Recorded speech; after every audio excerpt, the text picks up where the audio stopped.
All right guys, so welcome to Acumen. मेरा नाम है डॉक्टर उमाशंकर त्रिपाठी। बहुत सारे स्टूडेंट्स को कंफ्यूजन है कि गेट से उनके लिए क्या अपॉर्चुनिटी हो सकती है, पर्टिकुलरली जिनका जो स्कोर है वो मीडियम स्कोर है या बिलो एवरेज स्कोर है। आज की इस वीडियो में हम बात करने वाले हैं ज्वाइंट पीएचडी प्रोग्राम की। आईआईटी मद्रास का 19 यानी 19 फॉरेन यूनिवर्सिटीज के साथ एमओयू है। यानी ये ज्वाइंट पीएचडी प्रोग्राम आप एक इंडियन यूनिवर्सिटी जो कि आईआईटी मद्रास है और साथ में फॉरेन यूनिवर्सिटी के ज्वाइंट प्रोग्राम में कर सकते हो। इसमें जनरली आपको एक साथ जिस भी फॉरेन यूनिवर्सिटी के ज्वाइंट प्रोग्राम में आपको एडमिशन होता है वहां रह करके करनी होती है। इस पूरे प्रोसेस को समझाने के लिए आज मैं आईआईटी मद्रास और डेक्कन यूनिवर्सिटी के ज्वाइंट पीएचडी प्रोग्राम की आपके साथ चर्चा करूंगा कि कैसे आप इसमें अप्लाई कर सकते हैं, क्या बेनिफिट होते हैं और फ्यूचर कैरियर में क्या आपको यहाँ पे एस्पेक्ट मिल जाते हैं। डेक्कन यूनिवर्सिटी की अगर बात करूं तो डेक्कन यूनिवर्सिटी की क्यूएस रैंकिंग यानी वर्ल्ड में अगर आप रैंकिंग करते हैं कि वर्ल्ड में टॉप यूनिवर्सिटी कौन है और किस रैंक पे कौन सी यूनिवर्सिटी आती है तो उसे क्यूएस रैंकिंग बोलते हैं। वर्ल्ड में 197 स्थान है डेक्कन यूनिवर्सिटी का। ऑस्ट्रेलिया में ये यूनिवर्सिटी है। 197 में मतलब इसका होता है कि ये वर्ल्ड की टॉप 1% यूनिवर्सिटी में आती है। अब ये जो ज्वाइंट पीएचडी प्रोग्राम होता है इसमें बेसिकली आईआईटी मद्रास का टाई अप है, एमओयू है सर्टेन फॉरेन यूनिवर्सिटी से। कौन कौन सी यूनिवर्सिटी से टाई अप है उसकी भी चर्चा कर लेते हैं। तो आप यहाँ पे देख सकते हैं ग्लोबल एंगेजमेंट प्रोग्राम है आईआईटी मद्रास का। इसमें आपको यूनिवर्सिटी के नाम देखने को मिल रहे हैं। 19 यूनिवर्सिटी ऐसी हैं जिनके साथ ये टाई अप है। फिनलैंड में है, थाईलैंड, ऑस्ट्रेलिया में तो काफी सारी हैं। Australian national university, Curtin university, Deccan university, फिर फ्रांस में है Michigan state university, NTU, Nanyang technological university, इसकी क्यूएस रैंकिंग 15 है। फिर ताइवान में है, सिंगापुर में अगेन एनयूएस है, क्यूंसलैंड यूनिवर्सिटी ऑफ टेक्नोलॉजी है, आरडब्ल्यूटीएच एकेन यूनिवर्सिटी है।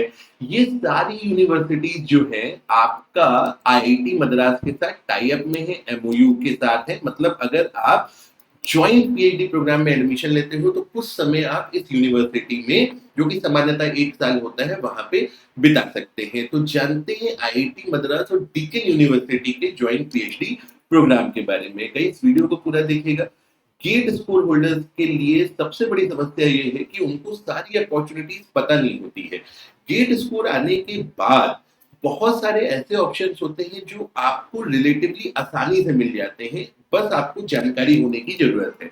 तो यहाँ पे अगर हम देखें तो आईआईटी मद्रास डेक्कन यूनिवर्सिटी का ज्वाइंट पीएचडी प्रोग्राम आप यहाँ पे देख सकते हैं। यहाँ पे देखिए मेन बात मैं आपको बताता हूँ, ज्यादा समय नहीं लूंगा, आप ये खुद जाकर के फिर एक्सप्लोर कर सकते हैं। अब देखिए इसमें सबसे पहली बात तो आपके पास पासपोर्ट होना चाहिए। अब यहाँ पे देखिए start at IITM, start and Deccan. तो स्टार्ट एंड डेक्कन से हमारा कोई मतलब नहीं है, हमारा इससे मतलब है स्टार्ट एट आईआईटी मद्रास। तो अगर आप आईआईटी मद्रास में एडमिशन लेते हो इस प्रोग्राम में तो आपको क्या बेनिफिट मिलेंगे। सबसे पहले स्टाइपेंड मिलेगा। स्टाइपेंड कितना मिलता है आपको पता है, 37,000 पहला साल मिलेगा। फिर दूसरा साल आप ऑस्ट्रेलिया में रहोगे, बचे जो 3 साल आप आओगे तो 42,000 रुपए मिलेगा। अब अगर जब आप ऑस्ट्रेलिया रहोगे तो ऑस्ट्रेलिया में रहने के लिए आपको $35,500 पर एनम यानी पूरे साल में मिलेंगे और टैक्स एग्जेम्प्टेड होते हैं। इंडिया में भी स्टाइपेंड टैक्स एग्जेम्प्टेड है, मतलब टैक्स नहीं पड़ता है। ऑस्ट्रेलिया में भी टैक्स एग्जेम्प्टेड है। इसके अलावा आपको यहाँ पे ट्यूशन फी जो है वो भी वेव्ड होगी, यानी ट्यूशन फी आपकी नहीं लगेगी। देखिए गेट से जब हम फॉरेन यूनिवर्सिटी में एडमिशन लेते हैं तो ये एक बड़ी अच्छी बात होती है कि ट्यूशन फीस नहीं लगती। अगर आप नॉर्मली रिसर्च प्रोग्राम्स की तरफ भी देखें, जो एमएस एडमिशंस की तरफ भी देखें, तो बहुत सारी university tuition fee wave of करके चलती है। अगर आप कहेंगे उसके बारे में हम अलग से एक वीडियो में चर्चा कर लेंगे। अब यहाँ पे देखिए एलिजिबिलिटी क्या है, पहले अप्लाई कैसे करना है, पहले मोटी मोटी बात समझिए। तो एलिजिबिलिटी देखिए क्या है। तो एलिजिबिलिटी में आप देखिए जो लोग एमटेक कर रहे हैं उनको या कर चुके हैं उनको 6.5 सीजीपीए लाना है। लेकिन बहुत सारे स्टूडेंट जो ये वीडियो देख रहे होंगे शायद आपने सिर्फ बीटेक किया होगा। तो बीटेक का क्या क्राइटेरिया है, अगर आपके 8 सीजीपीए से अधिक है यानी 80% के ऊपर नंबर है और आपका गेट में अच्छा स्कोर है, गेट में अच्छा स्कोर है तो आप सर्टेनली इस प्रोग्राम में अप्लाई कर सकते हैं। अब क्या होता है, आप अप्लाई करने के बाद आपको प्रोजेक्ट चुनना होता है। जैसे अगर आप यहाँ पे देखें तो यहाँ पे लिखा हुआ है फाइंड द रिसर्च प्रोजेक्ट। अगर आप यहाँ पे चेक प्रोजेक्ट करेंगे तो यहाँ पे आपको अलग अलग जो है प्रोजेक्ट देखने को मिलेंगे। अगर हम यहाँ पे क्लिक करें तो देखिए ये आपको हर एक डिफरेंट डिफरेंट फील्ड में आपको प्रोजेक्ट दिख रहे हैं, और यहाँ पे आपको देखिए दो फोटोज दिख रही हैं। एक प्रोफेसर आपका होगा आईआईटी मद्रास का, एक प्रोफेसर होगा डीकिन यूनिवर्सिटी का।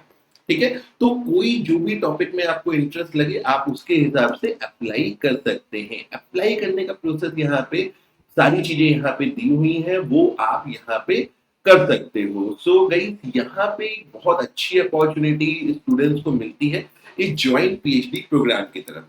देखिए डेफिनेटली जब आप पीएचडी करके नहीं जाते हैं तो आईआईटी मद्रास इंडिया के अंदर टॉप मोस्ट इंस्टीट्यूट्स में से एक है, इसमें कोई दो राय नहीं है। और इनका जो एमओयू है ये भी वर्ल्ड की टॉप यूनिवर्सिटीज के साथ होता है। तो जब आपकी पीएचडी डिग्री आती है तो ये आपके कैरियर के लिए बहुत बेनिफिशियल होता है कि आप इतने दो अच्छे इंस्टीट्यूट के साथ एफिलिएशन रखते हैं।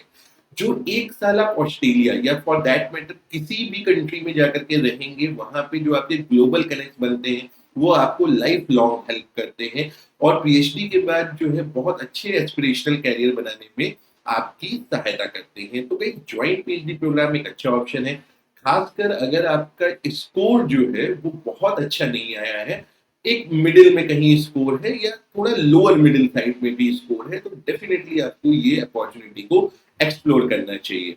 समस्या जैसे मैंने पहले भी बताई क्या है कि लोगों को ज्यादा आइडिया नहीं है, तो यहीं पे अपॉर्चुनिटी भी बनती है उन स्टूडेंट्स के लिए जिनको इसकी आइडिया लगती है। अगर आपका कोई भी डाउट है तो आप कमेंट में लिख के बता सकते हैं, और मैं उम्मीद करूंगा कि आप चैनल को सब्सक्राइब भी करेंगे। हम कोशिश करते हैं कि एजुकेशन से रिलेटेड, गेट एग्जाम से रिलेटेड जो भी ऐसी नीश अपॉर्चुनिटीज हैं जिनके बारे में सामान्यतः कोई बात नहीं करता, सिर्फ पीएससी और एमटेक तक ही सबका दायरा, मोस्टली लोगों का दायरा लिमिटेड रहता है। तो हम ये चाहते हैं कि सबको जानकारी मिले और उसके अकॉर्डिंग आप लोग कॉन्शियस डिसीजन अपने लाइफ में लें। तो आज की वीडियो में इतना ही। With this thank you very much and have a good day.